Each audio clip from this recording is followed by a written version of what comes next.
Sa ngayon, ang mahalaga is malaman ni VP Inday at malaman ng mga gustong ipa-impeach siya na may malakas at mayroon siyang suporta. Na yung 32 million ay hindi pa po nakakakalimot at nag-oobserba dito sa mga tao na may pakana nitong impeachment na ito.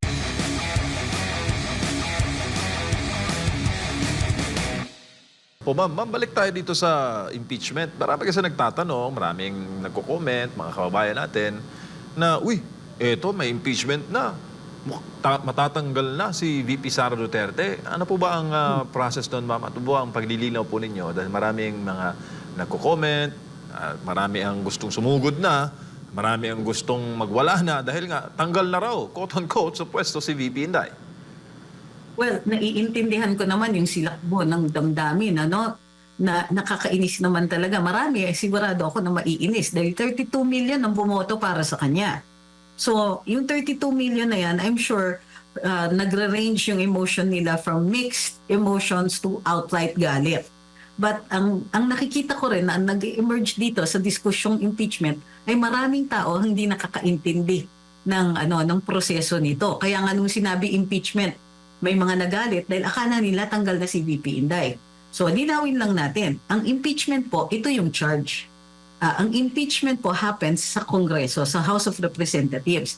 Pag nagawa yung charge, nakakuha sila ng enough evidence to constitute na pwedeng umakyat ito sa ma-charge yung official, ifo-forward ito sa Senado. So, yung Senado, yan ang tinatawag, sa Pilipinas ang tawag natin impeachment trial. Pero ang impeachment is what happens in the House. Yung nag-create sila ng articles of impeachment which will be the charge sheet. Yan po ang fina-forward doon sa Senado. So impeached si VP Inday pero hindi siya tanggal.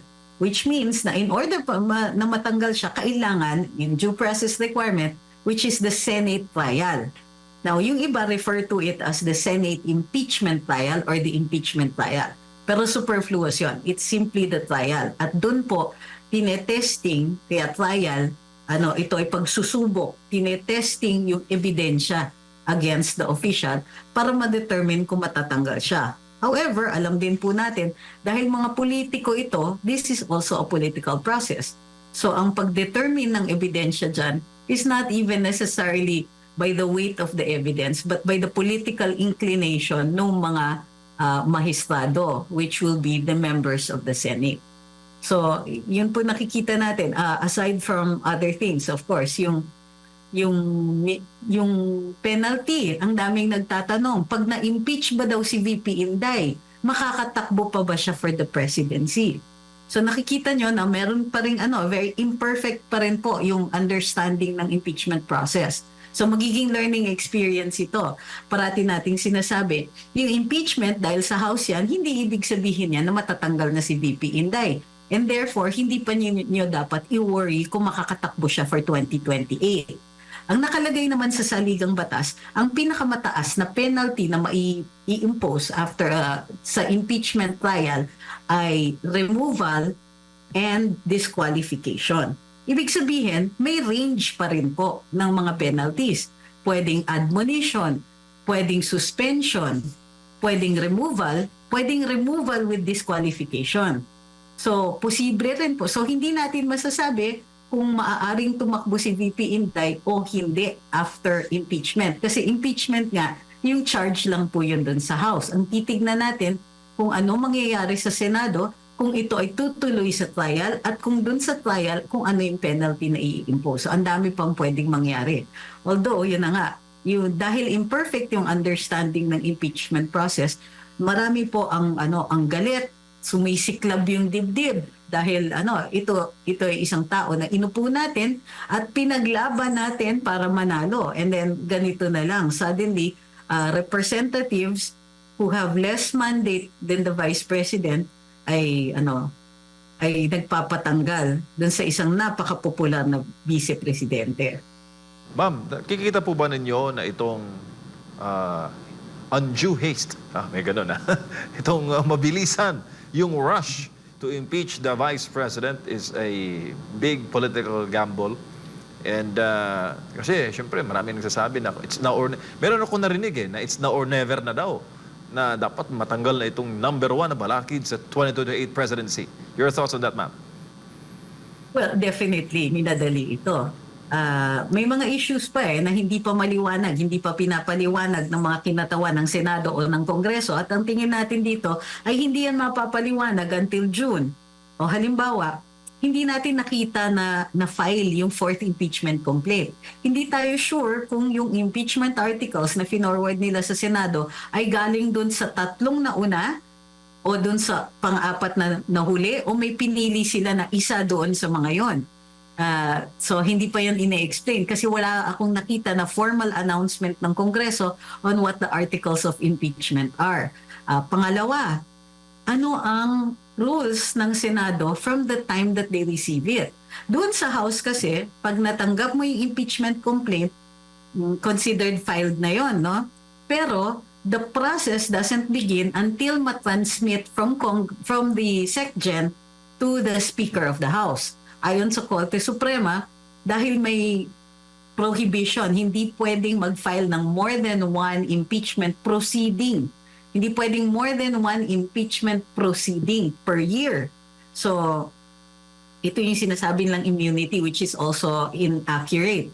Yung pag-transmit begins the process. So, one procedure na yon, which means na kung hindi ito mag-prosper, may 1 year po na hindi maaari filean ng reklamo si VP Inday. Doon naman, pagdating doon sa Senado, wala tayong nakikita doon sa Senate Rules on Impeachment kung kailan nag-umpisa yung procedure. Ang nakalagay lang doon is from the time they accept it, kailangan mag-constitute sila ng impeachment proceedings, magsaswear in na sila ng mga mahistrado, nababasahan ng articles of impeachment yung nirereklamo dito. So hindi very precise, hindi natin nakikita kung ano yung official start ng impeachment proceedings. Plus, hindi natin nakikita ano yung epekto ng ng hindi idiniscuss, hindi kinalendaryo, hindi ni-refer ng Senate President, hindi nilagay sa agenda, and so on. Wala tayong idea kung ano ang epekto nito on the trial itself. Wala tayong nakikita dun sa rules ng Senado kung nag-umpisa na ba ang procedure from the time natanggap o kailangan from the time the Senate President constitutes the prosecutors. Kasi yun yung makikita natin unang-una dun sa rules. Dun sa articles of impeachment, naka-indicate dun kung sino yung mga prosecutors, kailangan kilalanin yan ng Senado at i-authorize sila na mag-prosecute during the impeachment trial. Kaya lang, wala nga po tayong nakikita, wala tayong idea kung ano yung epekto rin ng intervening recess during this time. May ibang nagsasabi na may 30 days na umaksyon ang Senado on the impeachment complaint or on the articles of impeachment, pero hindi ko siya nakikita pa sa rules kung saan po nanggaling yung 30-day period na yan. So marami pang kailangan i-clarify ang Senado at yung refusal nila to clarify means na parang hindi tayo makahinga. Nakususpend lahat. What we know is that this has bought VP Inday some time to deal with the situation, pero hindi rin po natin alam kung ano ang hatid ng June 2 dito sa kaso na ito. Attorney, si Admiral Prito, magandang gabi. So, hindi pa tayo nagkaroon ng impeachment na inihain sa previous Congress at tatalakayin sa bagong set ng mga nasa Congress? Oo, wala pang ganon. Kasi 19th Congress ito. So matatapos na yung 19th Congress, may possibility din po na ang Senado can toss it or endorse it to the 20th Congress. Hindi lang natin alam din kung ang 20th Congress ay tatanggapin yan at i-recognize. Kasi alam nyo, kahit yung mga bills na fina-file, pag hindi yan natapos in the previous Congress, pagpasok ng bagong Congress, ulit yan. So, isasama siya dun sa mga bills filed, pero para talakayin, para to take it out of the archives, either may bagong batas yan dapat o may bagong sponsor yung na-file na batas. Usually, kailangan mag-file ng panibagong panukalang batas Tapos yung lahat ng related bills ay isasama doon at natatalakayan at the committee hearing. So dito, hindi rin natin alam dahil nga walang president na tumawid ng dalawang kongreso, may leap in time at nagsusurvive ang isang reklamo for impeachment. Opo. I think it should be made possible kasi nga ang reckoning period is 1 year. For 1 year na kung sakasakaling ma-dismiss, 1 year na hindi pwedeng mag-file ng impeachment, which could na tumatawid din ng dalawang kongreso rin pagka late na ang filing ng impeachment complaint. So, hindi po malinaw sa patakaran na magiging void siya kapag natapos na yung Congress kung saan siya inihain at kumbaga hindi siya automatic, wala din doon na sinasabi. So, sino po yung mag-i-interpret nito, ma'am? Ang Korte Suprema po ba kaya mag-interpret nito? Halimbawa na lang na umusan sila sa next Congress, kukwestiyonin ito sa Korte Suprema? Posible po yun. So kung kunwari kilalanin ng 20th Congress yung paglipat sa kanila ng articles of impeachment, kung mayroon mag-o-oppose, at usually ang nasasakda lang mag-o-oppose niyan, maaaring dalhin yan sa Korte Suprema. So yun po ang magiging arbiter nun. Opo. Pero dito po sa mabilisan na ginawa lang sa loob lamang po ng isang araw kasi nga nabanggit nila na parang nasurpresa yung iba. So, ibig sabihin hindi na pag-aralan ng bawat isang mga mambabatas itong yung mga nakikitang dahilan o pagbabasehan para sa kanilang mga impeachment. Kung ito man ay nangyari, meron po bang patakaran dito na maaari silang managot? Kasi sa mga hukom nga, di ba? Kung hindi nila binabasa lahat-lahat at nagbigay agad sila ng judgment, pwede silang mabalikan. Pero dito, maaari ba? Ang tingin ko dito is yung medyo malabo kasi nga, meron bang fourth impeachment complaint? Ito ba ay kinilala? Ito ba yung naging articles of impeachment? Kasi may narinig tayo na may 3 articles of impeachment, may 3 reklamo na in-archive. So kung ito ang ika-4, dapat dumaan siya sa proseso. Pagtanggap ng SecGen, ita-transfer dun sa House Speaker. Base dun sa rules, may 10 calendar days si House Speaker within which to transmit it to the plenary. Tapos ika-calendar siya and then after it's calendared, babasahin siya sa floor. Pagdating doon sa titignan rin kung anong gagawin. Kung maraming mag-endorso at the plenary, then considered passed na yon. Yung reklamo, mako-convert siya into articles of impeachment. Kung kinulang, ifo-forward siya to the Committee on Justice, where sometimes namamatay na doon. Kasi ang Committee on Justice will study the complaint kung ito ay sufficient in form and substance. Pwede rin doon na ay kulang sa ebidensya, therefore insufficient in substance, or mali yung pagka-draft, kulang yung pagka-draft, therefore insufficient in form. So, but kung makasurvive siya ng scrutiny doon sa Department of Justice, sa Committee on Justice, babalik siya sa plenaryo at doon naman po pagbobotohan. So, itong shortcut, ito yung, recognized naman siya at nasa rules naman siya ng Kongreso. Ang hindi maliwanag is, formalized ba siya? Kasi alam natin na nag-caucus ang mga kongresista at hindi maliwanag kung ang caucus ay kinonvert nila into an actual plenary. So kung hindi ito plenary, may nakikita akong pagkakataon na questionin ito sa mataas na hukuman. In which case, yung oras na binigay ng Senado na walang mangyayari up to June 2, may pagkakataon questionin doon. So, dahil rin kasi hindi rin maliwanag yung ibang parts, that's how we learn naman pagka may mga blanks or kakulangan dun sa mga rules, iaakyat talaga yan sa Korte Suprema. Opo, Attorney, maaari bang maobliga itong mga lumagda na magpaliwanag kung bakit sila nagbanggit ng yes? Or bakit sila lumagda dito? Pwede ba silang obligahin, lalo na ng taong bayan? Kasi sa pamamagitan ng pagpapaliwanag nila, maaaring malaman natin kung hanggang saan yung kanilang kakayahan sa pagtimbang po kung talaga nga bang ang isang individual ay sa tingin nila merong paglabag na nagawa. o merely kanila lang kinater yung mga aligasyon na walang basehan kung bakit sila nagpirma doon na pabor? Kadalasan yung pag-i-explain ng boto sa plenaryo ay ginagawa at the request nung representante, nung kongresista. Hindi yan pwede i-require sa kanila. Wala tayong nakikitang paraan na ma-require ng taong bayan ito. Unless it's in the national conversation at magiging issue sa kanilang re-election or elections for any other position. So dun lang po, yung accountability na ganon ay nahihingi lang natin dahil ito ay eleksyon. Pero yung in the House itself, sila po yung nagde-decide kung sila ay mag-explain ng kanilang boto.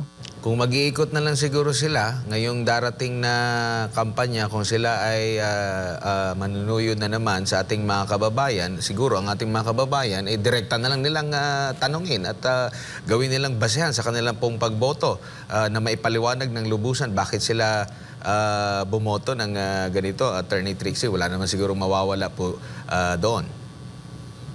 Wala, dapat hinahanda yan kung sakasakaling sumali sila sa mga rally-rally.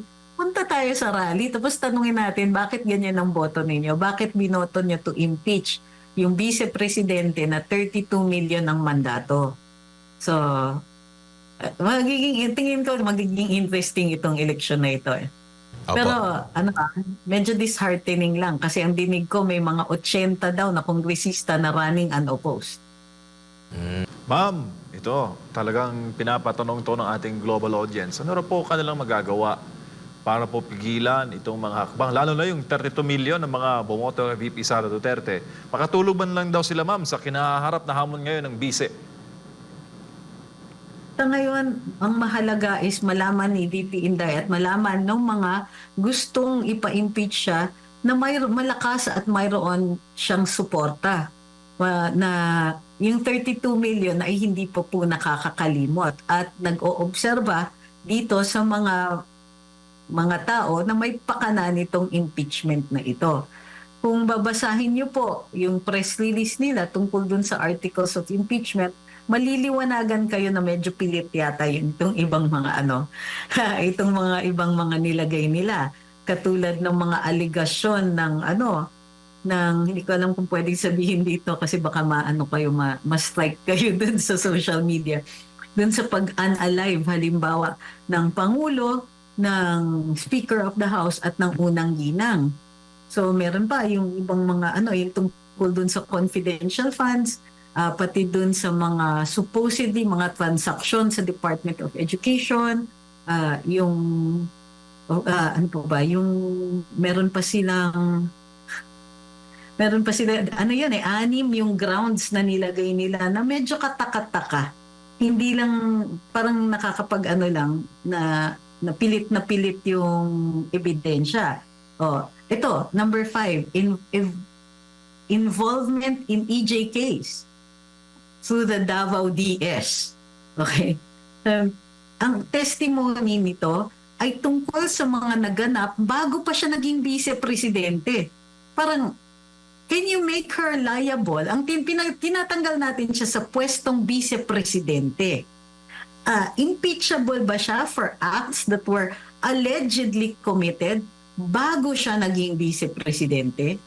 Bukod pa dyan, meron pang charge, destabilization, insurrection, and public disorder. Dahil daw po siya ay, nung hindi siya pumunta dun sa State of the Nation, nagbiro siya na siya daw yung designated survivor. Parang ito daw ay may evil overtones. May overtones na na nakaka-destabilize. Nag-lead daw siya ng rally na nananawagan ng resignation ng ating Pangulo. Which, factually, alam natin hindi totoo. Publicly defending daw, Pastor Quiboloy, fugitive pastor, Apollo Quiboloy, a known ally, accused of serious crimes. Teka muna, hindi pa nga hindi pa criminal yung si pastor. He is still undergoing trial. May presumption of innocence pa. Pero ang ginagawa nila dito, nililink nila sa isang tao na humaharap pa lang ng mga charges at ginagawa nilang guilt by association. paano magkakaroon ng guilt by association? Wala pa ngang guilt yung isa. So, very unusual. Meron pa, obstructing congressional investigations by ordering subordinates not to comply with subpoenas. Hindi yata ito, parang saan ground? Hindi maliwanag kung anong ground ang ina-allege nila dito. Threatening bodily harm against the President, First Lady, and the Speaker.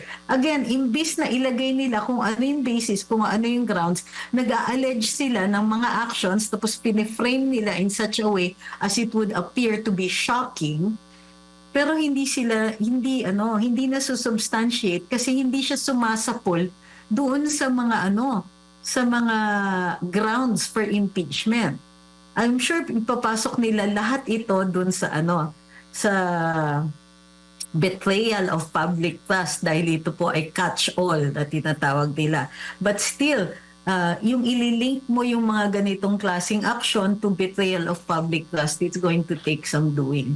Hindi talaga ako naniniwala that this is a serious impeachment complaint. Para sa akin, very cynical. Parang sinasabi nila, kahit walang kwenta itong articles of impeachment na ito, ipapasa pa rin namin because we have the numbers. So, ito na naman tayo sa numbers game.